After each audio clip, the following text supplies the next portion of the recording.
103 പൂർത്തിയാക്കി. ഇനി 4 ഇന്ന് എടുക്കാം. ഓതുമ്പോ നമ്മൾ 102 മുതൽ ഓതി വെക്കുക. أعوذ بالله من الشيطان الرجيم. يا أيها الذين آمنوا اتقوا الله حق تقاته ولا تموتن إلا وأنتم مسلمون. واعتصموا بحبل الله جميعا ولا تفرقوا واذكروا نعمة الله عليكم إذ كنتم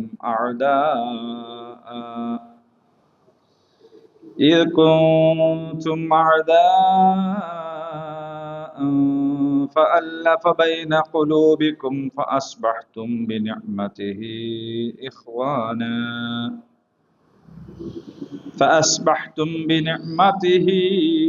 إخوانا وكنتم على شفا حفرة من النار فأنقذكم منها كذلك يبين الله لكم آياته لعلكم تهتدون.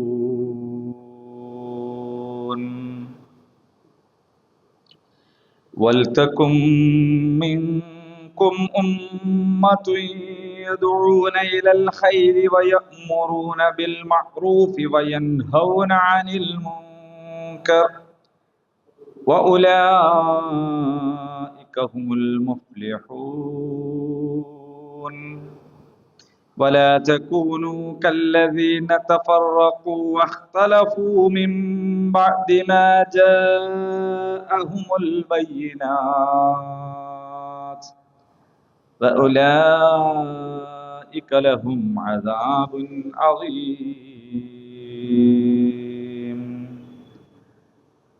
ولتكن منكم أمة يدعون إلى الخير ويأمرون بالمعروف وينهون عن المنكر وأولئك هم المفلحون. ولا تكونوا كالذين تفرقوا واختلفوا من بعد ما جاءهم البينات وأولئك لهم عذاب عظيم. നിങ്ങൾ ഒന്നായി അള്ളാഹുവിന്റെ പാശം മുറുകെ പിടിക്കുക, ഭിന്നിക്കരുത്. അള്ളാഹു നിങ്ങൾക്ക് നൽകിയ അനുഗ്രഹങ്ങൾ ഓർക്കുക. നിങ്ങൾ അന്യോന്യം ശത്രുക്കളായിരുന്നു. പിന്നെ അവൻ നിങ്ങളുടെ മനസ്സുകളെ പരസ്പരം കൂട്ടിയിണക്കി. അങ്ങനെ അവന്റെ അനുഗ്രഹത്താൽ നിങ്ങൾ സഹോദരങ്ങളായി തീർന്നു. നിങ്ങൾ തീക്കുണ്ഠത്തിന്റെ വക്കിലായി. ഉമ്മത്തുൻ, ഒരു ഉമ്മത്ത്. ഉമ്മത്ത് എന്താണെന്ന് നമ്മൾ മുമ്പ് വിശദീകരിച്ചിട്ടുണ്ട്. ഉമ്മത്തും കൗമും തമ്മിലുള്ള വ്യത്യാസം വിശദീകരിച്ചിട്ടുണ്ട്. ഉമ്മത്തും കൗമും നമ്മൾ മനസ്സിലാക്കുന്നത് കൗമ് എന്ന് പറഞ്ഞാല് കൗമിലെ കുട്ടി എന്ന് പറഞ്ഞിട്ടുള്ള വിവാദം ഉണ്ടായല്ലോ ഇപ്പൊ. ആരാൻ പറയില്ലേ കൗമിലെ കുട്ടി. ഈ കൗമ് എന്ന് പറഞ്ഞാൽ നമ്മള് പൊതുവിൽ മനസ്സിലാക്കുന്നത് എന്താന്ന് ചോദിച്ചാൽ മുസ്ലിം സമുദായം എന്നാണ്. പക്ഷെ യഥാർത്ഥത്തിൽ കൗം അതല്ല. അപ്പൊ നബി സല്ലല്ലാഹു അലൈഹി വസല്ലം ദുആ ചെയ്യാണ്, അല്ലാഹുമ്മഗ്ഫിർ ലി ഖൗമി, എന്റെ കൗമിന് നീ പുറത്തു കൊടുക്കണേ. എപ്പോഴാ പറയണത് എന്ന് ചോദിച്ചാൽ തായിഫിൽ നിന്ന് ഏറ് കിട്ടിയപ്പോ അപ്പൊ എറിഞ്ഞ ആളുകളെ കുറിച്ചാണ് നബി എന്ത് പറഞ്ഞത്? എന്റെ കൗം എന്ന് പറഞ്ഞു. അപ്പൊ എന്റെ കൗം എന്ന് പറയുമ്പോൾ എറിഞ്ഞ ആൾക്കാരും കൂടെ നിന്ന ആൾക്കാരും എല്ലാ ആളുകളും ഉൾപ്പെടുന്ന എന്റെ സമൂഹം, അതാണ് കൗം, സമൂഹം. അപ്പൊ നമ്മളെ കൗം എന്ന് പറഞ്ഞാൽ ഈ കക്കോളി പ്രദേശത്തുള്ള, നമ്മളെ അയൽവക്കത്തുള്ള, നമ്മളെ നാട്ടിലുള്ള, നമ്മൾ ഇടപഴകുന്ന എല്ലാവരുമാണ്. മുസ്ലിം അമുസ്ലിം വ്യത്യാസമില്ലാതെ, ആണും പെണ്ണും വ്യത്യാസമില്ലാതെ നമ്മുടെ കൗമാണിത്. ഇത് നമ്മുടെ കൗമാണെന്ന ബോധം ഉള്ളവർക്കേ യഥാർത്ഥത്തിൽ പ്രബോധന പ്രവർത്തനങ്ങൾ നിർവഹിക്കാൻ കഴിയുകയുള്ളൂ. നമ്മൾ എന്തിനാണ് പരിശുദ്ധ ദീനുൽ ഇസ്ലാമിനെ പ്രബോധനം ചെയ്യുന്നത്? നമ്മുടെ നാട്ടിൽ ഒരാൾ പട്ടിണി എടുക്കുന്നത് കണ്ടാൽ നമുക്കത് സഹിക്കൂല. അവന്റെ ജാതി മതം നോക്കിയിട്ടാണോ? പട്ടിണിയാണെന്ന് പറഞ്ഞാൽ നമ്മൾ സഹിക്കൂല. ഒരാൾ രോഗിയാണ്, ചികിത്സിക്കാൻ പൈസ ഇല്ല എന്ന് പറഞ്ഞാൽ നമുക്ക് എങ്ങനെങ്കിലും അത് പരിഹരിച്ചു കൊടുക്കണം എന്നുള്ളൊരു തോന്നലുണ്ടാവും. അവന്റെ ജാതി മതം നോക്കിയിട്ടല്ല. നമ്മളെ അയൽവാസിയായ ഒരു കുട്ടിക്ക് പഠിക്കാൻ കാശില്ല, പുസ്തകം വാങ്ങാൻ പൈസ ഇല്ല, ഇപ്പൊ സ്കൂൾ തുറക്കാൻ പോവാണ്, അപ്പോ ബുക്ക് വാങ്ങാൻ കഴിയുന്നില്ല, കൊട വാങ്ങാൻ കഴിയുന്നില്ല, ബാഗ് വാങ്ങാൻ കഴിയുന്നില്ല, നമ്മൾ എന്ത് ചെയ്യും? സഹായിക്കും. ഇപ്പൊ ഒരാളുടെ വീട് ചോർന്നൊലിക്കുന്നു, പാവം, കഷ്ടപ്പാടാണ്, സുഖമില്ലാത്ത ഒരാളവിടെ ഉണ്ട്, അങ്ങനെ ഉണ്ടല്ലോ. അപ്പൊ നമുക്ക് ഭയങ്കരമായ ഒരു ദയ തോന്നും. ഇപ്പൊ ദുനിയാവിൽ ഇവർ അനുഭവിക്കുന്ന ഈ തരം പ്രതിസന്ധികളോട് നമുക്ക് തോന്നുന്ന ദയ, സഹതാപം, പരലോകത്ത് ഇവര് നരകത്ത് പോണ്ടി വരുമല്ലോ എന്ന വിചാരത്തിലും ഉണ്ടാകുമ്പോഴാണ് ഒരാൾ പ്രബോധകനാകുന്നത്. ഒരാളുടെ വീടിൽ തീപിടിക്കുമ്പോ നമ്മൾ നോക്കിക്കൂലല്ലോ, ഓന്റെ അഭിപ്രായമല്ലേ, ഓൻ നടന്നോട്ടെ എന്നറിയോ? ഇല്ലല്ലോ. ഒരുത്തൻ ആത്മഹത്യ ചെയ്യാൻ വേണ്ടിയിട്ടാണെങ്കിൽ പോലും കെട്ടിച്ചാടിയാൽ ഈ ബാക്കിയുള്ളവനും അതിൽ തുള്ളി ഓൻ എങ്ങനെങ്കിലും എടുത്ത് കരക്കുമല്ലോ. പിന്നെ അവന് ബോധം വന്നിട്ട് ചിലപ്പോ ഓനൊന്ന് പൊട്ടിച്ചൊക്കെ കൊടുക്കും, അത് വേറെ കാര്യം. പക്ഷെ അന്നേരം അവനെ കിണറ്റിന്ന് എടുക്കുക എന്നുള്ളത് ഏതൊരു മനുഷ്യനും ചെയ്യുന്ന ഒരു കാര്യമാണ്. ഇപ്പൊ നമ്മളെ മുമ്പെന്ന് ഒരാൾ ട്രെയിനിന്റെ മുമ്പ് ചാടാൻ പോയാൽ നമ്മൾ എങ്ങനെങ്കിലും ഓനെ ഓൻ ചാടല്ലേ, ചാടിക്കോട്ടെ, അങ്ങനെ ആരോ വെക്കോ? ഒരാൾ കെട്ടിത്തൂങ്ങി ചാടുന്നത് നമ്മൾ യാദൃശ്ചികമായി കണ്ടാൽ പാഞ്ഞു പോയിട്ട് അവനെ രക്ഷപ്പെടുത്തുമല്ലോ, ഉറക്ക നിലവിളിച്ച് ആളെ കൂട്ടും. ഓൻ സ്വന്തമായിട്ട് കയറിട്ടു, ഓൻ സ്വന്തമായിട്ട് കഴുത്തിൽ മുറുക്കി, ഓൻ സ്വന്തമായിട്ട് തൂങ്ങി. അതിനിപ്പോ ഞാൻ എന്താക്കാനാണ് എന്നാരും വിചാരിക്കൂല. മനുഷ്യത്തുള്ളാരും വിചാരിക്കൂല, അല്ലാത്തവർ ചിലപ്പോ വിചാരിക്കും. അപ്പോ നമ്മൾ ഓനെ രക്ഷപ്പെടുത്തും. ഓൻ ചെയ്തത് തെറ്റാണ് നമുക്കറിയാം. ആ തെറ്റ് പിന്നെയാണ് നമ്മൾ എന്ത് ചെയ്യുക? തിരുത്തുള്ളൂ. അപ്പോ ഇങ്ങനെയാണെങ്കിൽ അവൻ നരകത്തിൽ പോവാണ്. അവൻ ചെയ്ത ശിർക്ക് കാരണമായിട്ട്, അവന്റെ ജീവിത വീക്ഷണം കാരണമായിട്ട്, സൃഷ്ടാവായ പടച്ചതമ്പുരാനെ ധിക്കരിക്കുന്നത് കാരണമായിട്ട് അവൻ നരകത്തിൽ പോവാണ്. അങ്ങനെ ഒരാൾ പോവല്ലോ എന്ന ഒരു ബേജാറ് യഥാർത്ഥത്തിൽ ഒരു മുഅ്മിനിനുണ്ടാകും. അയാൾക്ക് നരകവും സ്വർഗവും ഒക്കെ ഹക്കാണ് എന്ന് ബോധ്യപ്പെട്ടിട്ടുണ്ടെങ്കിൽ, അതൊരു നമ്മളൊരു വിശ്വാസമാണ്, നരകവും സ്വർഗമൊക്കെ. ഓല വിശ്വാസം വേറെയാണ്, മറ്റൊരു വിശ്വാസം വേറെയാണ്. അപ്പൊ നമ്മക്ക് നമ്മളതായ ഒരു എന്ന് വിചാരിക്കുകയാണെങ്കിൽ ആ ബോധം ഉണ്ടാവില്ല. അപ്പൊ ഇത് ഹക്കാണ്. ഇത് മലക്കുൽ മൗത്ത് വരുന്നതോടുകൂടി നമ്മൾ ബർസഖിൽ എത്തും. അവിടെ വിചാരണ ഉണ്ടാകും, ചോദ്യോത്തരം ഉണ്ടാവും. നമ്മളെ മയ്യത്ത് കടലിൽ ഒഴുക്കിയാലും കത്തിച്ചു കളഞ്ഞാലും കുഴിച്ചിട്ടാലും നമ്മളെ മയ്യത്തിന് എന്താക്കിയാലും നമ്മുടെ ആത്മാപ്രധാനമായ ലോകമാണ് ബർസഖ്. അവിടെ ആത്മാവ് ചോദ്യം ചെയ്യപ്പെടും. അതിനുശേഷം പിന്നീട് വീണ്ടും നമുക്ക് ശരീരം തരും. പിന്നെ നമ്മുടെ ഓരോ തൊലിയും, നന്മ ചെയ്തവർ സുഖം അനുഭവിക്കുകയും തിന്മ ചെയ്തവർ ശിക്ഷ അനുഭവിക്കുകയും ചെയ്യും. ഇത് ഹക്കായ കാര്യമാണ് എന്ന ബോധമുള്ള ഒരാൾക്ക് നമ്മുടെ കൗമിലുള്ള ആൾക്കാരോട്, നമ്മുടെ കൗം എന്ന് പറഞ്ഞാൽ നമ്മുടെ നാട്ടിലുള്ള നമ്മുടെ സമുദായം, നമ്മുടെ സമൂഹം, ആ സമൂഹത്തോട് ഒരു ദയാവായ്പ്, ഒരു ഇഷ്ടം, ഒരു സഹതാപം, അവരെ രക്ഷപ്പെടുത്തണമല്ലോ എന്ന വിചാരമുണ്ടാകും. നമ്മളെ വീട്ടിൽ മോന് സുബഹിസ്കരിക്കാണ്ട് കിടന്നുറങ്ങുമ്പോ ഓൻ കുറെ നേരം വെയിറ്റല്ലേ വന്നത്, സാറിലാടെ കിടന്നോട്ടേന്ന് വിചാരിക്കുന്നത് ഈ ഹക്ക് നമ്മുടെ അടുത്ത് വേണ്ടത്ര കയറാത്തതുകൊണ്ടാണ്. ഓൻ കിടക്കണ കട്ടിലിന് തീപിടിച്ചാൽ നിങ്ങൾ ഓനെ വിളിച്ചോണ്ടോ? ഇല്ല, കുറച്ച് കിടന്നോട്ടോ, ഓൻ പാവം ഇന്നലെ കുറെ നേരം പോയി വന്നാന്ന് വിചാരിക്കോ? വിചാരിക്കൂലെങ്കിൽ ആ തീപിടിക്കൽ തന്നെയാണ് ഇവിടെ നടക്കുന്നത്. നിസ്കരിക്കാണ്ട് കിടന്നുറങ്ങുമ്പോ നരകത്തിന്റെ തീയിലേക്ക് പോവാണ്. അപ്പൊ നരകത്തിന്റെ തീയിലേക്ക് എന്റെ മോൻ പോവാണ് എന്ന് തോന്നുമ്പോ നമ്മൾ ഓനെ വെള്ളം കൊടുത്തിട്ടായാലും വേണ്ടില്ല, ഓന് ദേഷ്യം പിടിക്കായാലും വേണ്ടില്ല, എങ്ങനെയെങ്കിലും വിളിച്ചുണർത്തും. കാരണം എന്താണ്? ഓൻ നരകത്ത് പോകരുത്, ഓന്റെ കട്ടിലിന് തീപിടിക്കരുത്, ഓൻ ബന്ധു പോകരുത് എന്ന് വിചാരിച്ചിട്ടാണ്. അപ്പൊ തീപിടുത്തവും ബന്ധുപോകലും ദുനിയാവില് മാത്രമല്ല, പരലോകം സത്യമാണ്, ഹക്കാണ്, അവിടെ അത് സംഭവിക്കുമെന്ന് തോന്നുമ്പോൾ നമുക്കുണ്ടാകുന്ന ഒരു വികാരമാണ്. അതാണ് ഒരു പ്രബോധകനെ സൃഷ്ടിക്കുന്നത്.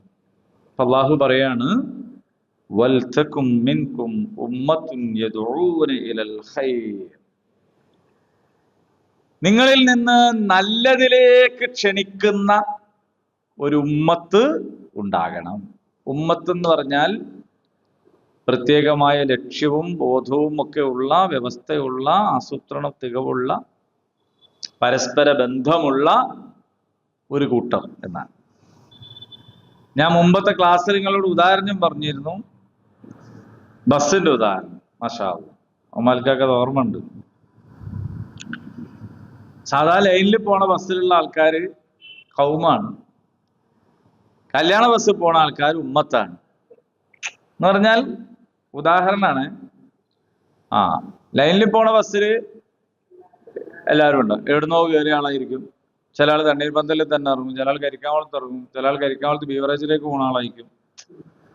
അല്ല, നമ്മളൊന്നും നോക്കേണ്ട ആവശ്യമില്ലല്ലോ, നമ്മളടുത്ത് വന്നിരിക്കുന്നുണ്ടാവും അല്ലേ? നമ്മൾ ഓരോട് അങ്ങനെ ഉണ്ടല്ലോ. ചിലപ്പോ ഒരു എന്തെങ്കിലും ഒരു കുശലം പറഞ്ഞെങ്കിലേ ഉള്ളൂ, തതേങ്ങൾ എങ്ങോട്ടാ പോണ്, ഞാൻ അത്രേ ഉള്ളൂ. എന്തിനാ പോണ് നമ്മൾ ചോദിക്കൂല. അപ്പൊ അങ്ങനെയാണത്. അതേ സമയത്ത് നമ്മൾ ഒരു കല്യാണ ബസ്സിൽ പോവുകയാണെങ്കിൽ പഞ്ചായത്തിന്റെ അടുത്തും കയറാം, അല്ലെ ടൂറ് പോവുകയാണെങ്കിൽ പഞ്ചായത്തിന്റെ അടുത്തും കയറാറിന് എല്ലാവരും പഞ്ചായത്തിന്റെ അടുത്ത് വന്നെന്ന് നമ്മൾ ടൂറ് പോയില്ലേ, അപ്പൊ ബസ് കയറി തമ്മിലുള്ളവർ എവിടെങ്കിലും ഇറങ്ങൂല. ഒരാൾ നിൽക്കുന്നുണ്ട് ലൈൻ ബസ്സിലാണ്, നമ്മൾ വല്ല സൈഡിലേക്ക് ഇങ്ങനെ ഇരുന്ന് ഉറങ്ങിയാൽ മതി, നിൽക്കുന്ന ആളാണെങ്കിൽ നിന്നോളൂ. പക്ഷെ ഈ ബസ്സിലാകുമ്പോ നമ്മൾ ഓല തന്നെ വിളിച്ചോർത്തു, എണീക്ക് മോളെ, അപ്പുറത്ത് മാറി ഞാൻ ഇരിക്കട്ടെ. അല്ലെ വേറെ ആള് പറയും, മോളെ എണീറ്റവർക്ക് പ്രായമുള്ള ആൾ ഇരിക്കട്ടെ. ഇത് പരസ്പരം ബന്ധമുള്ള ഇതാണ് ഉമ്മത്ത് എന്ന് പറയുന്നത്. അപ്പൊ നിങ്ങൾ ആയിത്തീരേണ്ടത് എന്താന്ന് ചോദിച്ചാൽ നല്ലതിലേക്ക് ക്ഷണിക്കുന്ന ഒരു ഉമ്മത്താണ്. ബസ് സ്റ്റാൻഡിൽ മരുന്ന് വെക്കുന്ന ആളുടെ മുമ്പിൽ ചുറ്റും കൂടി നിൽക്കുന്ന ഒരാൾക്കൂട്ടം പോലെയല്ല നിങ്ങൾ പള്ളിയിൽ ഒരുമിച്ച് കൂടേണ്ടത്. ഒറ്റക്ക് നിസ്കരിക്കുമ്പോഴാണ് എനിക്ക് മനസ്സാന്നിധ്യം കൂടുതൽ കിട്ടുന്നത് എങ്കിലും ഞാൻ ജമാഅത്തായിട്ട് പള്ളിയിൽ ചെന്ന് ആ മനസ്സാന്നിധ്യം കുറച്ച് കുറഞ്ഞാലും കുഴപ്പമില്ല, ജമാഅത്തായിട്ടാണ് നിസ്കരിക്കേണ്ടത്. എന്തുകൊണ്ടാണെന്ന് ചോദിച്ചാൽ അവിടെ ഒരു സാമൂഹിക ബോധം ഉണ്ടായിത്തീരുന്നു എന്നതുകൊണ്ട്. മരുന്ന് കച്ചവടക്കാരൻ്റെ അടുത്ത് കൂടിക്കുമ്പോ നല്ല കൂട്ടാ, കണ്ടാൽ നല്ല സ്വപ്പായിട്ട് അടുത്തടുത്ത് നിൽക്കുകയാണ്. പക്ഷെ തൊട്ടടുത്ത് നിന്നോൻ ആരാന്ന് നമ്മളറിയോ? അറിയേണ്ട ആവശ്യമുണ്ടോ? ഇല്ല. ചിലപ്പോ ഈ കച്ചവടക്കാരൻ തന്നെ ഏർപ്പാടാക്കിയ ആളായിരിക്കും നമ്മളെ തെക്കണേ. ഓന് ആദ്യം തന്നെ ഓൻ വാങ്ങും. അധികം അങ്ങനെയാണല്ലേ. മുച്ചിട്ട് കളിക്കാരെ ഓലാദ്യം വെക്കും. അപ്പൊ കാണുമ്പോ ഇവരൊക്കെ വെക്കണുണ്ടല്ലേ, അപ്പൊ വെക്കും. നമ്മളവിടെ സാധനം വിൽക്കാൻ വരുന്ന ആൾക്കാരുണ്ട്, അപ്പുറത്തെ പുരയിൽ ഓല് വാങ്ങിക്കുന്ന ആ വീടില്ലേ, അവിടെ ചുവന്ന പെയിന്റ് അടിച്ച ഓല് വാങ്ങിക്കണ്. ഓല് അബദ്ധത്തിലായി തന്നെ നമ്മൾ വാങ്ങണോ? അപ്പൊ നമ്മൾ വിചാരിക്കും ഓലൊക്കെ വാങ്ങണില്ലേ, അപ്പൊ ഓല് വാങ്ങി എന്നുള്ളത് ഒരു ആധികാരികമായ ഒരു സംഗതി. കഴിഞ്ഞ റമദാനിൽ ഒരാൾ പിരിവിന് വന്നു. അപ്പൊ അയാളത്ത് നോക്കുമ്പോൾ വലിയ ആവശ്യത്തിന് ഉള്ള തെളിവൊന്നുമില്ല. അപ്പൊ ഇയാൾ റെസീറ്റ് ബുക്ക് എടുത്തിട്ട് കാണിച്ചിട്ടാണ്, ഞാൻ ഇന്നടുത്ത് പോയി അവിടുന്ന് കിട്ടിയിരിക്കണ്, പിന്നെ മറിച്ചത് അവിടുന്ന് കിട്ടിയിരിക്കുന്നു. അപ്പൊ ഞാൻ ചോദിച്ചു, ഇനി ഇവിടുന്ന് കിട്ടിയ നിങ്ങൾ ഇത് വെക്കൂലേ? എന്നിട്ട് അടുത്ത സ്ഥലത്ത് പോയിട്ട് അവിടുന്ന് കിട്ടിയിരിക്കണോ കൂടി പറയില്ലേ? അതല്ലല്ലോ വേണ്ടത്. നിങ്ങൾ ജെന്യൂൻ ആണ്, നിങ്ങൾ അതിന്റെ ആധികാരികമായ ഇതിന്റെ ആളാണെന്നുള്ളതിന്റെ തെളിവാണല്ലോ നിങ്ങൾ തരുന്നത്, അല്ലാതെ അവിടുന്ന് തന്നു ഇവിടുന്ന് അതല്ലല്ലോ. അപ്പോ ഇങ്ങനെ വ്യത്യസ്തമായ തെളിവുകൾ ഉണ്ടാക്കിയിട്ടാണ് ആ കാര്യങ്ങൾ നടക്കുന്നത്. അപ്പൊ നിങ്ങൾ ആവേണ്ടത് എന്താന്ന് ചോദിച്ചാൽ ഉമ്മത്താണ്, പരസ്പര ബന്ധമുള്ള ഒരു ഉമ്മത്താണ്. അപ്പൊ ഇവിടെ വേറെ ഒരു അർത്ഥം ഇന്ന് മനസ്സിലാവുന്നുണ്ട്. എന്താന്ന് വെച്ചാൽ നിങ്ങൾ ആവണം എന്നാണല്ലോ ഇവിടെ പറയുന്നത്. എന്ന് പറഞ്ഞാൽ മുസ്ലിങ്ങൾ യഥാർത്ഥത്തിലാകേണ്ട അവസ്ഥ നമ്മൾ തന്നെ തെരഞ്ഞെടുക്കേണ്ട ഒരവസ്ഥയാണ്. നമ്മൾ ചൂസ് ചെയ്യേണ്ട ഒരു സംഗതിയാണ്, ആവുന്നതല്ല. രണ്ടും തമ്മിൽ വ്യത്യാസമുണ്ട്. മനസ്സിലായില്ല എന്ന് തോന്നുന്നു നിങ്ങളെ മുഖം കണ്ടിട്ട്. ഇല്ല, അങ്ങനെ കിട്ടാതെക്കുമ്പോഴാണ് ഉദാഹരണം വരിക. ഇപ്പൊ നമ്മൾ ഇന്ത്യക്കാരാണ് അല്ലേ എന്ന് നമ്മൾ പറയണു, ആണോ അല്ലെ? നമ്മൾ ഇന്ത്യക്കാരായത് എങ്ങനെയാണ്? നമ്മളായതാണ്. ആണോ? നമ്മൾ തെരഞ്ഞെടുത്തതല്ല. നമ്മളിവിടെ ജനിച്ചു, നമ്മളാരും ചോദിച്ചിട്ടൊന്നുമില്ല. നമ്മളായത്. നമ്മൾ മാപ്പിളാരാണ്. എങ്ങനെ? നമ്മൾ ജനിച്ചു, മാപ്പിളായി. കക്കോടിക്കാരായത് എങ്ങനെയാണെന്ന് വെച്ചാൽ ആയതാണ്. അപ്പൊ ഇങ്ങനെ അതേ സമയത്ത് തെരഞ്ഞെടുക്കൂ ചില ആൾക്കാർ. കക്കോടി പോയി വീടുണ്ടാക്കണം, നല്ലൊരു സ്ഥലമാണ്, നല്ല മൈലബസുണ്ടൊക്കെ ഉള്ള സ്ഥലമാണ്, അപ്പൊ അവിടെ പോയിട്ട് കൂടിയാൽ നമുക്ക് അതിൻ്റെതായ ഒരു ഗുണമുണ്ട്, മെച്ചമുണ്ട് എന്ന് തോന്നിയിട്ട് ഒരാൾ വന്ന് കൂടുന്നുണ്ടാവും. പിന്നെ ഓനോട് വന്നുകൂടി എന്ന് അറിയരുത്. ഓന് ഒരു നല്ല നാടാന്ന് വിചാരിച്ചിട്ട് വന്നിട്ട് നിങ്ങൾ കൂടി വെക്കുമ്പോ പിന്നെ വന്നുകൂടി എന്ന് അറിയരുത്. ആ വരുത്തൽ ഓ വല്ലതല്ല. ഓന് ശരിക്കും പറഞ്ഞാൽ നമ്മളെന്താ ചെയ്യണ്ടേ? നമ്മളെ നാടിനെ സ്നേഹിച്ചിട്ട് ഇഷ്ടപ്പെട്ടിട്ട് ഒരാൾ വന്നാൽ നമ്മൾ ഓനെ പരമാവധി ബഹുമാനിക്കല്ലേ ശരിക്കും വേണ്ടി. പക്ഷെ നമ്മളുടെ ഒരു അവസ്ഥ എന്താ വെച്ചാ അപ്പൊ ഇത് തെരഞ്ഞെടുക്കുന്നത്. അതേ സമയത്ത് നമ്മളുടെ നാഷണാലിറ്റി എന്ന് പറയുന്നത് പൊതുവിൽ ചിലതൊക്കെ പൗരത്വം സ്വീകരിക്കുന്നവരും വേറെ രാജ്യത്ത് പോയിട്ട് ഇപ്പൊ ഇവിടുന്നൊക്കെ ഒരുപാട് ആൾ UK യിലൊക്കെ പോയിട്ട് അവിടുത്തെ അത് വേറെ കാര്യം. സാധാരണഗതിയിൽ ഇങ്ങനെയാണ്. അപ്പോ ശശികല ഇപ്പൊ അടുത്ത ദിവസം പ്രസംഗിച്ചു കുഞ്ഞാലിക്കുട്ടിനെ പറ്റി. കുഞ്ഞാലിക്കുട്ടിക്ക് മുഖ്യമന്ത്രി ആയാൽ എന്താ കുഴപ്പം എന്നാണ് ചിലർ ചോദിക്കുന്നത്. അയാൾ ഇന്ത്യൻ പൗരനല്ലേ എന്ന് ചോദിക്കുന്നു. പക്ഷെ അത് തൊണ്ട തൊടാതെ വിഴുങ്ങാൻ നമുക്ക് കഴിയില്ല. കാരണം അയാൾക്ക് പാസ്പോർട്ട് ഉണ്ടാവും, അയാൾക്ക് വോട്ട് ഉണ്ടാവും, അയാൾ പൗരനാണെന്ന് അവകാശപ്പെടുന്നുണ്ടാവും. പക്ഷെ അയാളുടെ ബ്ലഡ് വേറെയാണ്. നിങ്ങളൊന്ന് ആലോചിച്ച് നോക്ക്, എവിടുന്ന ഈ പറയുള്ളത്? അപ്പോ ബ്ലഡ് വേറെയാണ്. അതുകൊണ്ട് അയാളെ മുഖ്യമന്ത്രിയാക്കുന്നത് നമുക്ക് എന്ത് ചെയ്യാൻ പറ്റില്ല, അംഗീകരിക്കാൻ പറ്റില്ല. അപ്പൊ എന്ന് പറഞ്ഞാൽ ഈ രാജ്യത്ത് 2 തരം പൗരന്മാരുണ്ട് എന്ന് ഇന്ത്യൻ ഭരണഘടനക്ക് പോലും വിരുദ്ധമായ ഒരു കാര്യം. മാനുഷിക മൂല്യങ്ങളൊക്കെ അവിടെ നിൽക്കട്ടെ. എന്താണ് മാഷെ? വി ആർ ദ പീപ്പിൾ അല്ലേ? നമ്മുടേത് എന്ന് പറയുന്ന, നമ്മളെല്ലാവരും ഒന്ന് എന്ന് പറയുന്ന ഒരു ഭരണഘടനക്ക് വിരുദ്ധമായതാണ് അവർ പറയുന്നത്. അപ്പൊ അതുകൊണ്ടാണ് ഞാൻ ചോദിച്ചത്, നമ്മൾ ഇന്ത്യക്കാരാണ് നമ്മൾ പറയണത്, എല്ലാവരും ഇപ്പൊ അത് കൂട്ടുമോ എന്നുള്ളത് ചോദിച്ചത്. ഇത് നമുക്ക് വന്ന് കിട്ടുന്ന സാധനമാണ്. നമ്മുടെ സമുദായം, നമ്മുടെ മാതാപിതാക്കൾ, ഇതൊക്കെ നമുക്ക് തെരഞ്ഞെടുക്കാൻ അവസരം ഉണ്ടായിരുന്നെങ്കിൽ ചിലരെങ്കിലും വേറെ അപ്പനെയും തെരഞ്ഞെടുക്കുക. കാരണം ഇതിപ്പോ എന്താണ് അടുത്ത ജന്മത്തിലെങ്കിലും നന്നാവാൻ തീരുമാനിച്ചിട്ടുണ്ട്. ചില ആൾക്കാർ അങ്ങനെ ഉണ്ട്. പക്ഷേ ഈ പറയുന്നത് അങ്ങനല്ല. നിങ്ങൾ ബോധപൂർവം ഒരു ഉമ്മത്താവണം എന്നല്ലാഹു പറയാണ്.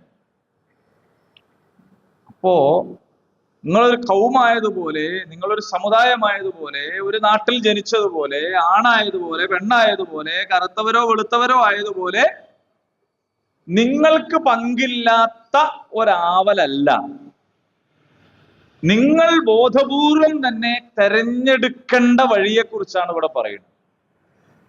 ബൽതകും മിൻകും ഉമ്മത്തുൻ, നിങ്ങൾ അങ്ങനെ ഒരു ഉമ്മത്താകണം.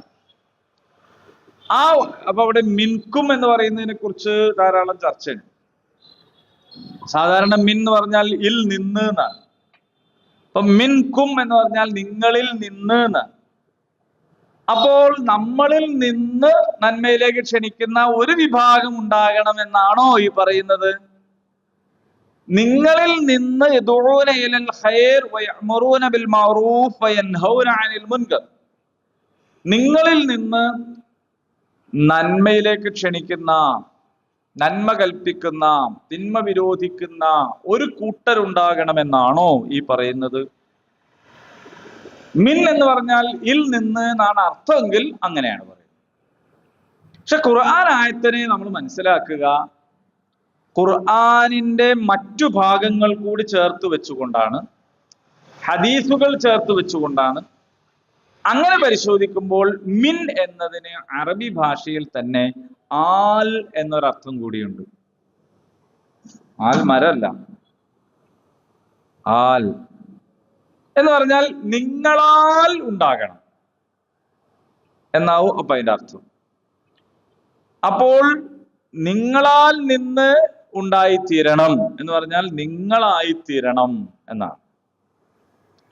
അപ്പൊ എന്തുകൊണ്ടാണ് ആ അർത്ഥം ഇവിടെ പ്രയോഗിക്കുന്നതെന്ന് ചോദിച്ചാൽ പരിശുദ്ധ ഖുർആനിൽ വേറെ സ്ഥലങ്ങളിൽ ഇത് വിശദീകരിച്ചിട്ടുണ്ട്. വൽ മുഅ്മിനൂന വൽ മുഅ്മിനാത്ത് ബഅ്ദുഹും ഔലിയാഉ ബഅദ് യഅ്മറൂന ബിൽ മഅറൂഫ് വയൻഹൗന അനിൽ മുൻകർ. മുഅ്മിനീങ്ങളുടെ പൊതുവായ ഉത്തരവാദിത്തമാണ് നന്മ കൽപ്പിക്കുക, തിന്മ വിരോധിക്കുക എന്ന് പറയുന്നത്. ഒരധ്യായം തന്നെ വൽ അസ്ർ ഇന്നൽ ഇൻസാന ലഫീ ഖുസ്ർ ഇല്ലല്ലദീന ആമനൂ വഅമിലുസ് സ്വാലിഹാത്ത് വതവാസൗ ബിൽ ഹഖ് വതവാസൗ ബിസ്സബ്ർ, ഒരു സൂറത്ത് മൊത്തം. അപ്പോൾ സത്യവും സഹനവും ഉപദേശിക്കുകയും സൽകൃത്യങ്ങൾ ചെയ്യുകയും വിശ്വസിക്കുകയും ചെയ്യാത്ത എല്ലാവരും നഷ്ടത്തിലാണെന്നാണ്. അപ്പൊ ഇത് എല്ലാവരും ചെയ്യേണ്ടുന്ന ഒരു കാര്യമാണ് അതിൽ മനസ്സിലായി. ഹദീസ് പറയുകയാണെങ്കിൽ മൻ റആ മിൻകും മുൻകറൻ, നബി സല്ലല്ലാഹു അലൈഹി വസല്ലം പറയാണ് മൻ റആ മിൻകും മുൻകറൻ, നിങ്ങൾ ആരെങ്കിലും ഒരു തിന്മ കണ്ടാൽ, നിങ്ങൾ ആരെങ്കിലും ഒരു തിന്മ കണ്ടാൽ എന്താ വേണ്ടി? ആരെങ്കിലും എന്തെങ്കിലും ചെയ്തോട്ടെ, നമ്മൾ വെറുതെ അതിൻ്റെ അകത്ത് പോയി തലടണ്ടല്ലോ എന്ന് വിചാരിക്കാണോ വേണ്ടത്? അങ്ങനെ വിചാരിക്കലാണ് സുഖം. നമ്മൾ ആൾക്കാർക്ക് വലിയ ഇഷ്ടമായിരിക്കും. നിങ്ങളൊരാളെ വിഷയത്തിലൊന്നും ഇടപെടുന്നില്ലെങ്കിൽ നിങ്ങളോട് ഭയങ്കര താല്പര്യമായിരിക്കും. എല്ലായ്പ്പോഴും അങ്ങനെയാണ്. നിങ്ങളെ മാപ്പിളാർക്കും അങ്ങനെയാണ്. നമുക്കൊരു വിഷയത്തിലൊന്നും ഇടപെടുന്നില്ല, അപ്പൊ പിന്നെ ഇഷ്ടം തന്നെ. നിങ്ങളെ മക്കളെ വിഷയത്തിൽ നിങ്ങൾ ഇടപെടുന്നില്ല, മക്കൾക്ക് നിങ്ങൾ ഇത്ര നല്ല മൊഞ്ചുള്ള ഫ്രണ്ട്ലി ആയിട്ടുള്ള പാരൻസ് വേറെ ഉണ്ടാവൂല. ഞാൻ എന്ത് ചെയ്യുന്നുള്ളത് പോലും നോക്കണില്ല. എല്ലാവരും അങ്ങനെയാണ്. എവിടെയാണ് ഇഷ്ടക്കേട് തുടങ്ങുന്നത്? നമ്മളൊരാളെ വിഷയത്തിൽ ഇടപെടുമ്പോഴാണ്. ഭരണകൂടത്തിന്റെ മുമ്പിൽ നമ്മൾ നോട്ടപ്പുള്ളികളും ഭീകരവാദികളും ആവുന്നത് എപ്പോഴാന്ന് ചോദിച്ചാൽ അവരുടെ വിഷയത്തിൽ ഇടപെടുമ്പോഴാണ്. കണ്ണിലുണ്ണിയും അല്ലമീനും ഒക്കെ ആയിരുന്ന മുഹമ്മദ് നബി സല്ലല്ലാഹു അലൈഹി വസല്ലം ആക്ഷേപിക്കപ്പെട്ടത് എപ്പോഴാണെന്ന് ചോദിച്ചാൽ ആ നാട്ടുകാരുടെ വിഷയത്തിൽ ഇടപെടാൻ തുടങ്ങിയപ്പോഴാണ്. അതുവരെ എന്തൊരു ഇഷ്ടമായിരുന്നു എന്നറിയോ? ഭയങ്കര ഇഷ്ടമായിരുന്നു, സ്നേഹമായിരുന്നു. അപ്പൊ എതിർക്കപ്പെടുന്നു എന്ന് പറയുന്നത് ആ അർത്ഥത്തിൽ ഒരു നല്ല ലക്ഷണമാണ്. കാരണം ഇടപെടുന്നുണ്ട് എന്നതാണ് ഇതിന്റെ കാര്യം. മൻ റആ മിൻകും മുൻകറൻ, നിങ്ങൾ ഒരു തിന്മ കണ്ടാൽ ഫൽയുഗയ്യിറുഹു ബിയദിഹി, റസൂലുള്ളാഹി പറയാണ് നിങ്ങൾ അത് കൈകൊണ്ട് തടുക്കണം. നിങ്ങൾ കൈകൊണ്ട് അതിനെ മാറ്റണം എന്നാണ്.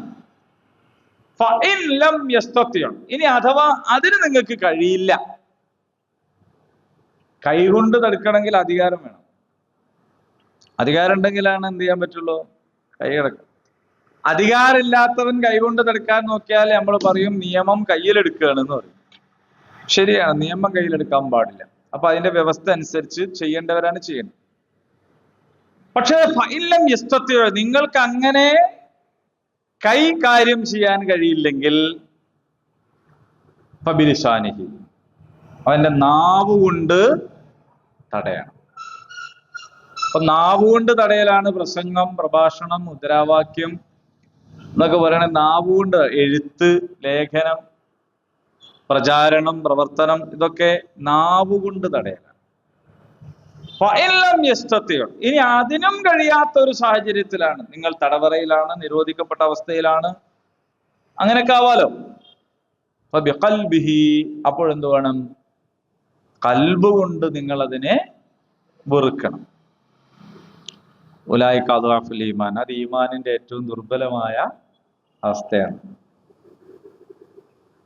എന്ന് പറഞ്ഞാൽ അതും കഴിഞ്ഞിട്ടുള്ള ഒരു അവസ്ഥ ഉള്ളവനെ സംബന്ധിച്ച് അവന് ഈമാൻ ഇല്ല. അപ്പൊ ഒരു തിന്മ കണ്ടിട്ട് നമുക്ക് പ്രത്യേകിച്ച് അതിനെക്കുറിച്ച് നമ്മൾ ചിന്തിക്കുകയോ അതിൽ നമ്മൾ ഇടപെടുകയോ അതിനെക്കുറിച്ച് ഒന്നും പറയാൻ ഏതായാലും കഴിയില്ല, ചെയ്യാനും കഴിയില്ല, എന്നാൽ ഒരു വെറുപ്പെങ്കിലും ഉണ്ടാവുകയോ ചെയ്യുന്നില്ലെങ്കിൽ അത് ഈമാൻ ഇല്ലാത്ത അവസ്ഥയാണ് എന്ന് നബി സല്ലല്ലാഹു അലൈഹി വസല്ലം പഠിപ്പിച്ചിട്ടുണ്ട്. അപ്പോ അതും വെച്ച് നോക്കുമ്പോൾ ഇവിടെ പറയുന്ന മിൻ എന്നതിന്റെ അർത്ഥം ഒരു വിഭാഗം എന്നല്ല, എല്ലാവരും എന്നാണ്.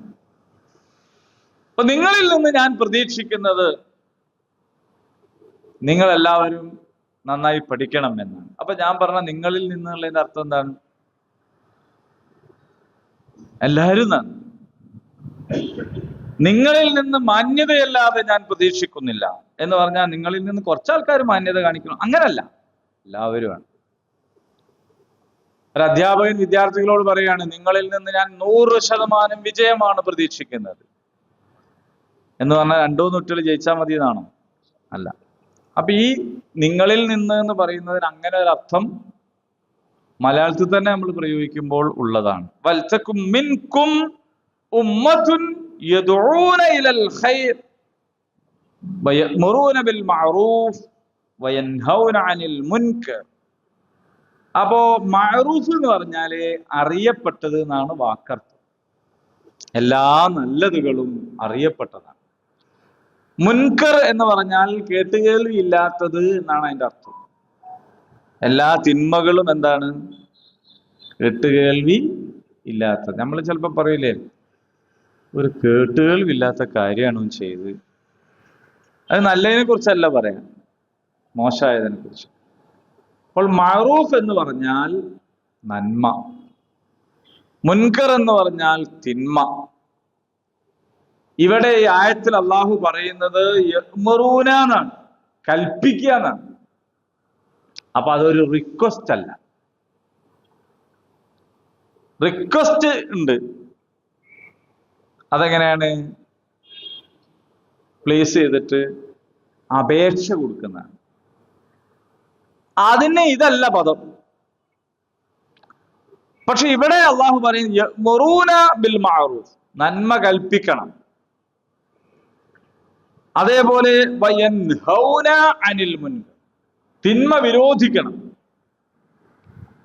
നന്മ കൽപ്പിക്കുക, തിന്മ വിരോധിക്കുക എന്ന പണി ചെയ്യാത്തവരുടെ ദുആ അള്ളാഹു സ്വീകരിക്കുകയില്ല എന്നാണ്. നിങ്ങൾ വഴിയിലിരിക്കരുത്, നബി സല്ലല്ലാഹു അലൈഹി വസല്ലം പറഞ്ഞാണ്, വഴിയിലിരിക്കരുത്. നമ്മൾ പണ്ടില്ലേ ഓവാലത്തുമ്പിരിക്കും പോലീസുകാരെ കണ്ട് എണീറ്റിക്കൂലേ? ഇപ്പോൾ അങ്ങനെ ഓവാലൊന്നും ഇല്ലേ. ഇരിക്കാൻ കഴിയാത്ത കോലത്തിലാക്കി. കലുങ്ക് അല്ലേ? ഇപ്പൊ ബസ് സ്റ്റോപ്പിലും ഇരിക്കാൻ പറ്റാത്ത സാധനം ഉണ്ടാക്കണം, ഒരു കൊയല് വെച്ചിട്ട്. അപ്പൊ ചില ആൾക്കാര് ജീപ്പ്, പോലീസ് ജീപ്പ് ഇങ്ങനെ വരുമ്പോ ഒന്ന് എണീറ്റേക്കും, എന്നിട്ട് ഇങ്ങനെ തിരിഞ്ഞളിക്കും. പോലീസ് ജീപ്പ് പോയാൽ തന്നെ ഇരിക്കും. പോലീസുകാരും ചോദിക്കാടാ കണ്ടാവുന്ന ബഹുമാനിച്ചൂടെ എന്നാണ്, ഒന്ന് എണീറ്റ് നിന്നിട്ട്. അപ്പൊ ഇത് എങ്ങനെയാണ് ആ ഒരു നിയമം ഉണ്ടായത് എന്ന് എനിക്ക് അറിഞ്ഞൂടാ, നിയമം ഉണ്ടോന്നും അറിഞ്ഞൂടാ. എന്തായാലും അങ്ങനെ ഒരു നടപ്പുണ്ടായിരുന്നു. പക്ഷെ ഹദീസിൽ വളരെ ക്ലിയർ ആയിട്ട് പറഞ്ഞിട്ടുണ്ട്, നിങ്ങൾ വഴിയിലിരിക്കരുത്. അപ്പോ സഹാബികളിൽ ചിലർ ചോദിച്ചു, അള്ളാഹിന്റെ ദൂതരെ, ഞങ്ങൾക്ക് അത് ഇല്ലാണ്ട് കഴിയില്ലല്ലോ. എന്ന് പറഞ്ഞാൽ ഞങ്ങളെ കച്ചവടം ഫുട്പാത്ത് കച്ചവടമാണ്, മനസ്സിലായോ? ഞങ്ങൾക്ക് ആളുകളെ ചിലപ്പോൾ കാത്തുക്കേണ്ടി വരും, അല്ലെങ്കിൽ എന്തോ ആവശ്യത്തിന് ഞങ്ങൾക്ക് അങ്ങനെയൊക്കെ തങ്ങേണ്ടി വരും. അപ്പോ എന്തു ചെയ്യും? അപ്പൊ റസൂലുള്ള പറഞ്ഞു, അങ്ങനെയാണെങ്കിൽ നിങ്ങൾ വഴിയുടെ അവകാശം നൽകണം. അപ്പൊ അനിവാര്യമാണ് നിങ്ങൾക്ക് പാതയോരത്ത് ഇരിക്കലെങ്കിൽ അല്ലെങ്കിൽ അവിടെ തങ്ങൽ നിങ്ങൾക്ക് നിർബന്ധമായി വരികയാണെങ്കിൽ നിൽക്കാം. പക്ഷെ അപ്പൊ നിങ്ങൾ അതിന്റെ അവകാശങ്ങൾ കൊടുക്കണം. എന്താണ് വഴിയുടെ അവകാശം? ഒന്ന്, കണ്ണ് താഴ്ത്തുക. ഇത് വഴിയുടെ അവകാശമാണ്. കണ്ണ് താഴ്ത്തുക പറഞ്ഞാൽ എന്താ? അതിലെങ്ങനെ പോകുന്നു വരുന്നു എല്ലാം അങ്ങനെ നോക്കി ഇങ്ങനെ നിൽക്കരുത്. ചില ആൾക്കാരെ നോട്ടം കൊണ്ട് മറ്റാൾ ഉരുകിപ്പോവും. മെഴുകുതിരി തീൻ്റെ അടുത്ത് വെച്ച മാതിരി ഉരുകിപ്പോവും. അയാൾ കൈകൊണ്ടും കാലുകൊണ്ടും ഒന്നും ചെയ്തിട്ടുണ്ടാവില്ല, നോട്ടം മാത്രം മതിയാവും അല്ലേ?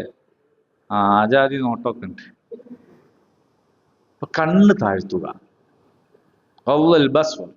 കണ്ണ് താഴ്ത്തുക, ഇത് വഴിയുടെ അവകാശമാണ്.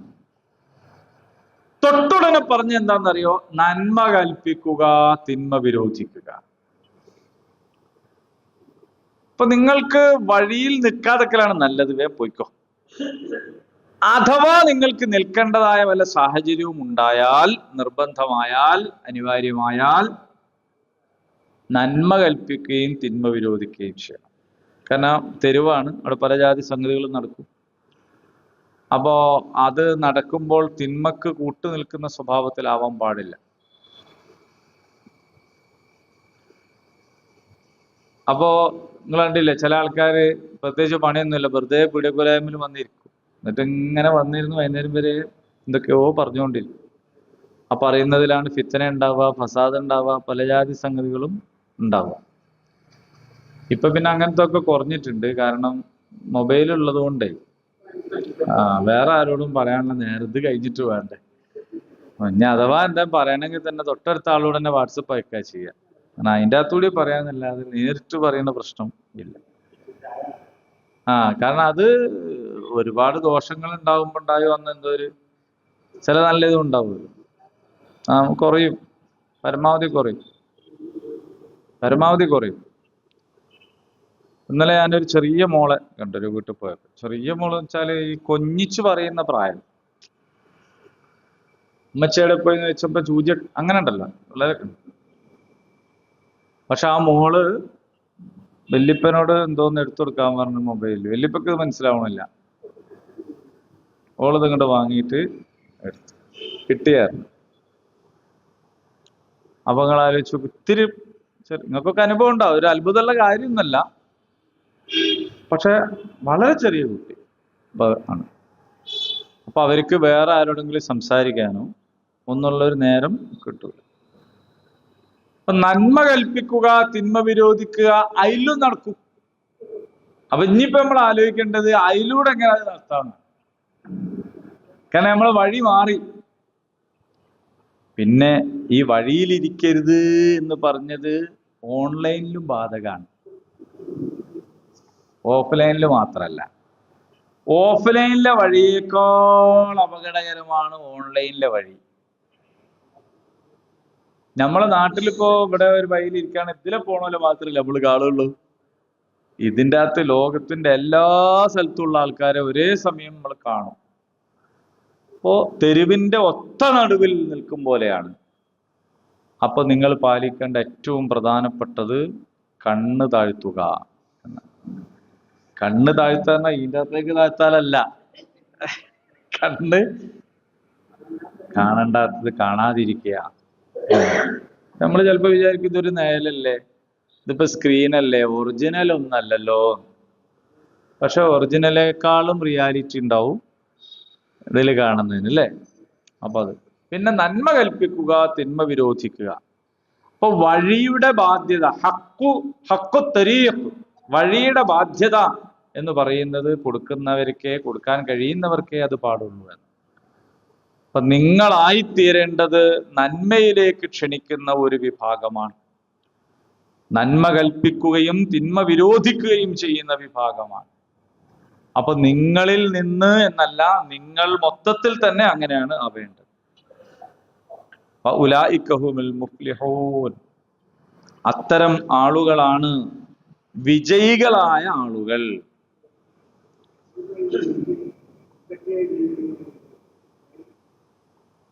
മുസ്ലിമായി ജനിച്ച്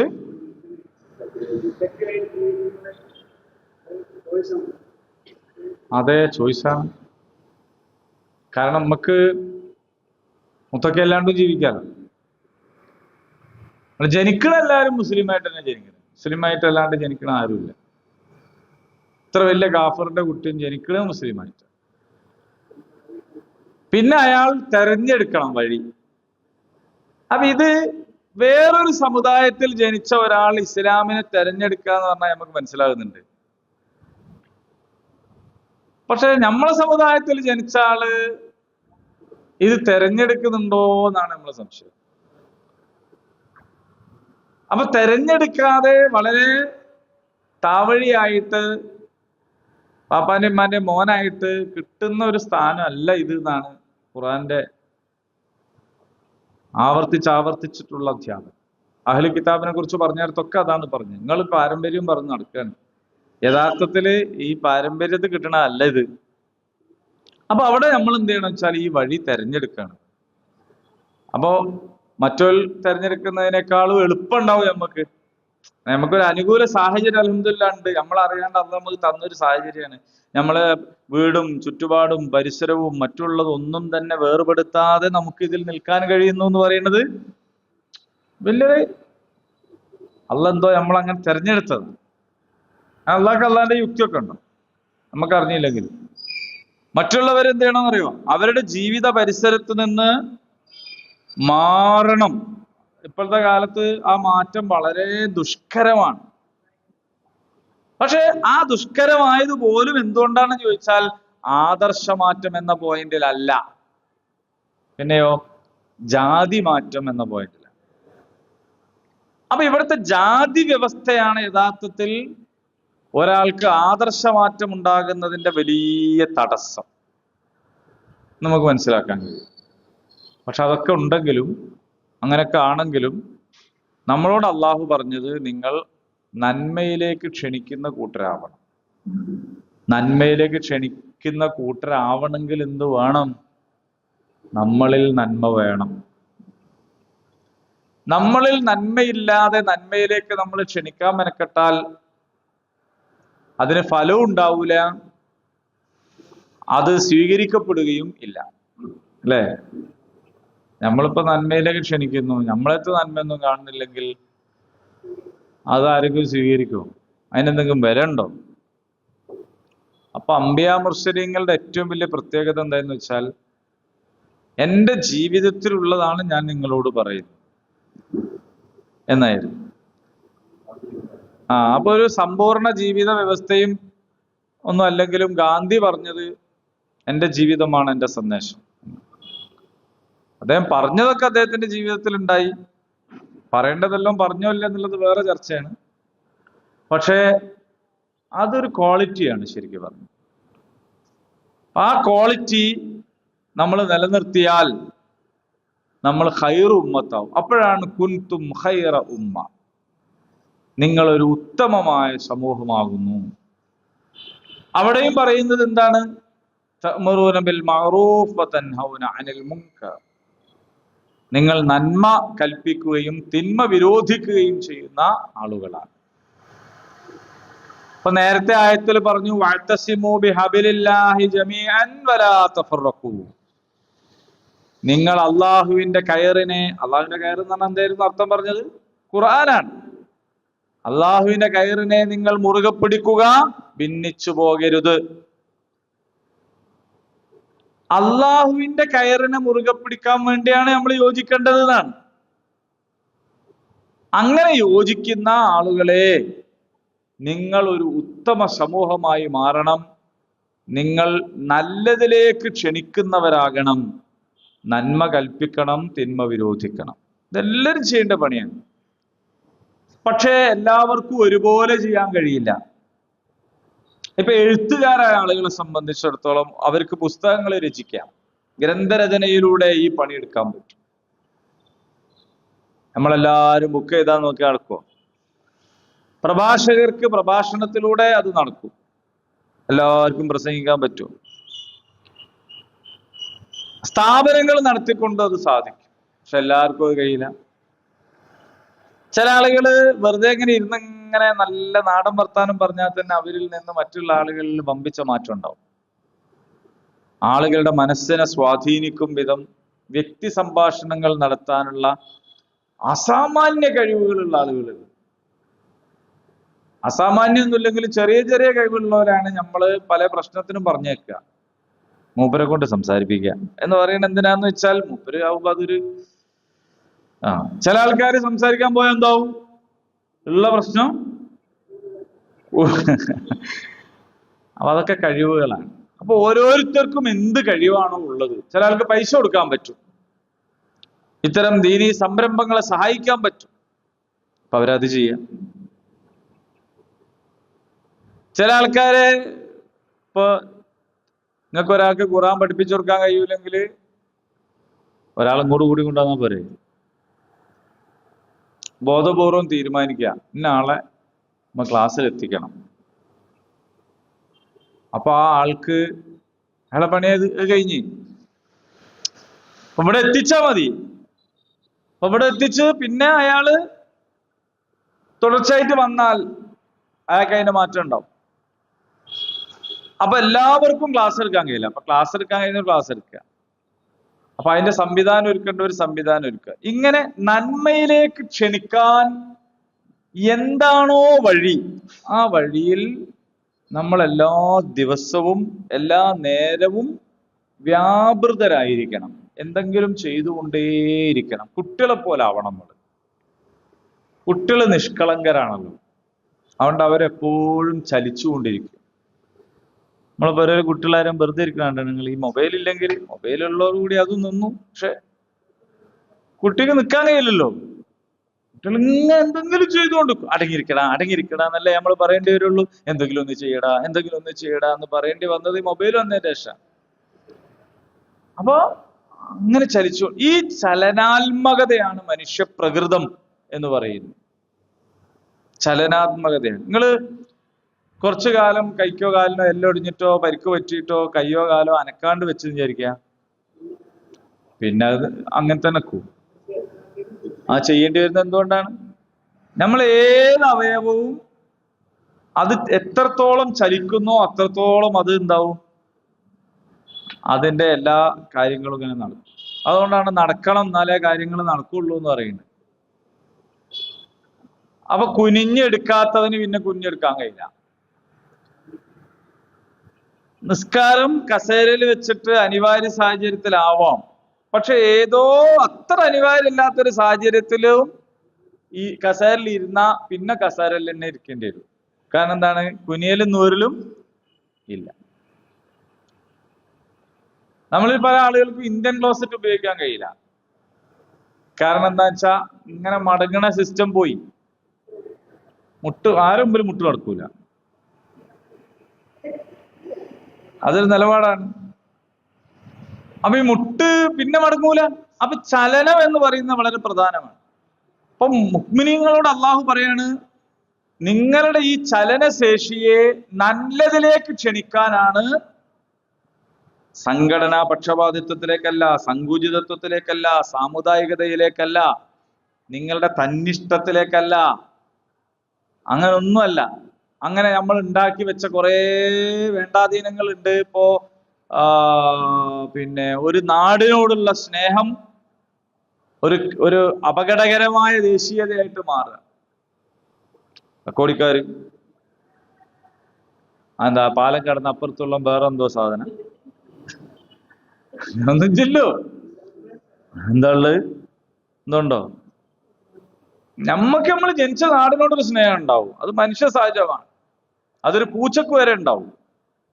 ആ നാടിനും അല്ലേ ഒരു പ്രത്യേകത ഉണ്ടാവും. വേറെ ഇടം കൊണ്ടിട്ട് അതിനൊരു ഇടങ്ങേറാണ്. പക്ഷേ അതിനപ്പുറം ഇവിടെ ഉള്ളവരല്ലാത്തവരെല്ലാം മോശം, നമ്മളെ ശത്രു, ഇതൊക്കെ. എന്നിട്ട് അതിലേക്ക് ഉള്ള അതിന്റെ പോരിശ ഇങ്ങനല്ല. നിങ്ങൾ ക്ഷണിക്കേണ്ടത് യദൂന ഇലൽ ഖൈർ, നല്ലതിലേക്ക്. നല്ലതാരാ തീരുമാനിക്കുക? അതും പ്രശ്നം. നല്ലതാരാ തീരുമാനിക്കുക?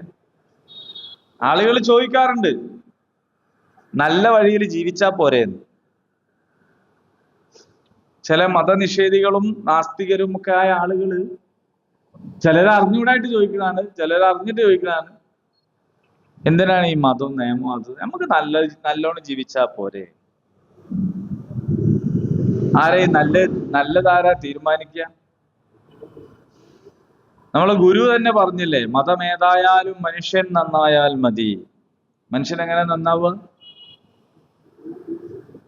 മനുഷ്യൻ നന്നാവണ്ടേ? നല്ലതാരാ തീരുമാനിക്കുക? നമ്മൾ തന്നെ തീരുമാനിച്ചാൽ, ഞാൻ നേരത്തെ പറഞ്ഞ പോലെ ഇന്ന് രാവിലെ എനിക്ക് തോന്നി നല്ലതായിരിക്കുമല്ലോ വൈകുന്നേരം എനിക്ക് നല്ലത്. മാറൂലേ? മാറൂലേ? എന്തെല്ലാം മാറി? ഒരുപാട് സംഗതി മാറി. നിങ്ങൾക്ക് ഓർമ്മയുണ്ടോ? ഈ പിന്നെ കുറച്ചു കാലം മുമ്പ് നമ്മളിലൊക്കെ ഭയങ്കര ഭീതി പടർത്തിയ ഒരു സൂക്കേടായിരുന്നു എയ്ഡ്സ്. ഇത്രത്തോളം ആൾക്കാർ എയ്ഡ്സ്, കേരളത്തിൽ ഇത്ര ആളാവുന്നു, അങ്ങനെ ആവുന്നു, ഇങ്ങനെ ആവുന്നു. അതിന്റെ ഭയങ്കര സംഭവമായിരുന്നു. ഇപ്പൊ എവിടെ പോയി? എവിടെ പോയി? എല്ലാരും നന്നായോ? എന്താ പറ്റി? എന്താ പറ്റി? എയ്ഡ്സ് എന്ന് പറയുന്ന സാധനത്തിന് അങ്ങോട്ട് കട്ട് ചെയ്തു. നമ്മുടെ ചുറ്റിലുള്ള എയ്ഡ്സ് രോഗികളാണെന്ന് ഇപ്പൊ നമ്മൾ അറിയണില്ല. അതുകൊണ്ട് നമ്മൾ അവരുടെ കൂടെ ബസ്സിൽ യാത്ര ചെയ്യുന്നു, അവരുടെ കൂടെ ഹോട്ടലിൽ ഇരിക്കുന്നു, അവരുടെ കൂടെ ജോലി ചെയ്യുന്നു. എന്നിട്ട് നമ്മൾ പറയും ഓൻ എന്തല്ലോ സൂക്കേടാ, പല ജാതി സൂക്കേടാ, ഒന്ന് മാറിയ പിന്നെ പ്രതിരോധ ശേഷി ഇല്ല, HIV ആണ്. പക്ഷെ ഇപ്പൊ പറയാത്തോണ്ട് നമുക്ക് പ്രത്യേകിച്ച് ഒരു ഭീതിയുമില്ല, ഒരു പ്രശ്നവുമില്ല, ഒരു സംഗതിയുമില്ല. എന്തെങ്കിലും ഉണ്ടോ? ഒന്നുമില്ല. ഇത്രയൊക്കെ ഇതുള്ളൂ. അപ്പൊ നേരത്തെ ഭയങ്കരമായ ഭീതി പരത്തി പേടിച്ച് ഒരാൾക്ക് എയ്ഡ്സ് എന്ന് പറഞ്ഞാൽ നമ്മളെല്ലാരും എന്താക്കിയായിരുന്നു? ആക്ഷേപിക്കുകയായിരുന്നു. ഇല്ലേ? ഓൻ അല്ലെങ്കിലും ഇങ്ങനത്തെ എന്നൊക്കെ പറയായിരുന്നു. ഇപ്പൊ അങ്ങനത്തെ ഒരു വേജാറുമില്ല. അല്ലെങ്കിലും ഈ രോഗപ്പകർച്ചയെ കുറിച്ച് നമ്മളെ ഭീതിപ്പെടുത്തുന്നതിന്റെ അവസ്ഥ അങ്ങനെ തന്നെ ആണോ എന്ന് നമ്മൾ വേറെ പരിശോധിക്കണം. നിങ്ങൾ ഹോട്ടലിൽ നിന്നും ഭക്ഷണം കഴിക്കുന്ന ആൾക്കാരായിരിക്കും പൊതുവിൽ.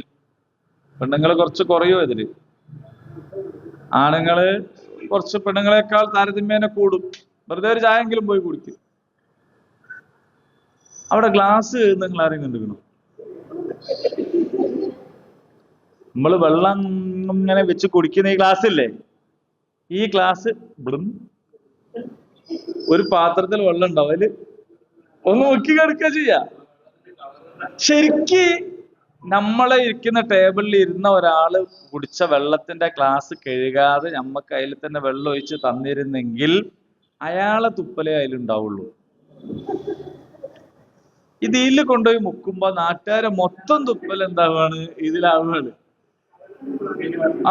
എന്നിട്ട് ഇപ്പൊ നമ്മക്കാർക്കും എന്തോ പറ്റിയോ? ഞാൻ അതിലേക്കാ പറയുന്നത്, ഞാൻ ഇതിനെ ആക്ഷേപിക്കാനല്ല പറയുന്നത്.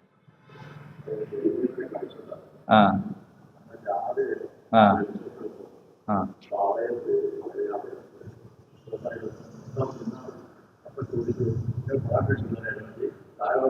ആ കൊണ്ടുപോയി ചെയ്യിക്കുന്നത്. അപ്പൊ ഇതൊക്കെ എന്താണെന്നറിയോ? ഞാൻ വിചാരിച്ച ആരും ഹോട്ടലിൽ കയറാണ്ടിരിക്കുകയോ ഏതെങ്കിലും ഹോട്ടലിലെ കച്ചവടം ഇക്കാരണത്താൽ ഒഴിവാകുകയോ ചെയ്താൽ ഞാൻ ഉത്തരവാദിയായിരിക്കുന്നതല്ല, നിയമപ്രകാരമുള്ള മുന്നറിയിപ്പ്. ഇതൊക്കെ ഒരു നാട്ടുനടപ്പ് പറഞ്ഞു എന്നേ ഉള്ളൂ.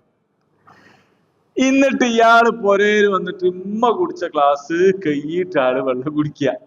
നിങ്ങൾ ആലോചിച്ച് നോക്കുക, നമ്മുടെ ജീവിതത്തിൽ ഒരു വൈരുദ്ധ്യം എത്രത്തോളാണ്. ഗ്ലാസ് എടുത്തോണ്ട ഉമ്മ ചായ കുടിച്ചുകൊണ്ടിരിക്കണം, വെള്ളം കുടിച്ചുകൊണ്ടിരിക്കണം. അപ്പൊ അതിൻ്റെ അകത്ത് തന്നെ വെള്ളം കുടിച്ചാൽ പ്രത്യേകിച്ചൊന്നും സംഭവിക്കൊന്നുമില്ല. പക്ഷെ വേറെ ഗ്ലാസ് കൈ കൊണ്ടുവരണം. ഈ കഴുകണ ആളാണ് ഹോട്ടലിൽ പോയിട്ട് എന്താക്കിയത്? ഇത് ചെയ്യുന്നു.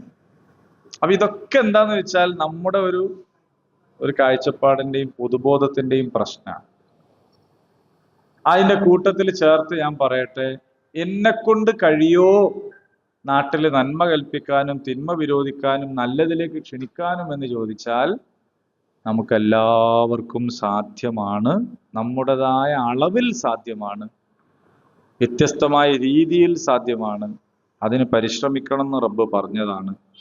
105-ാമത്തെ ആയത്ത് കുറച്ചും കൂടി നമ്മുടെ ജീവിതത്തെ ബാധിക്കുന്ന, സ്വാധീനിക്കുന്നതാണ്. ഇൻഷാ അല്ലാഹ് അടുത്ത ക്ലാസ്സിൽ അത് പറയാം.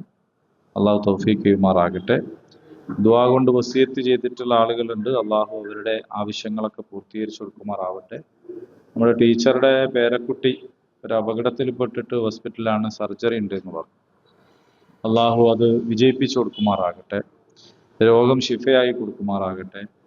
എല്ലാ നിലക്കും അള്ളാഹു ആഫിയത്തും ഖൈറും പ്രദാനം ചെയ്യുമാറാകട്ടെ. നമ്മളിൽ നിന്ന് മരണപ്പെട്ടു പോയവർക്ക് അള്ളാഹു മഗ്ഫിറത്തും മർഹമത്തും നൽകുമാറാകട്ടെ. നമ്മുടെ രോഗികൾ അള്ളാഹു ശിഫ നൽകുമാറാകട്ടെ. അല്ലാഹുമ്മ റബ്ബനാ ആതിനാ ഫിദ്ദുനിയാ ഹസന വഫിൽ ആഖിറതി ഹസനത്തും വഖിനാ അദാബന്നാർ. ആമീൻ. അൽഹംദുലില്ലാഹി റബ്ബിൽ ആലമീൻ.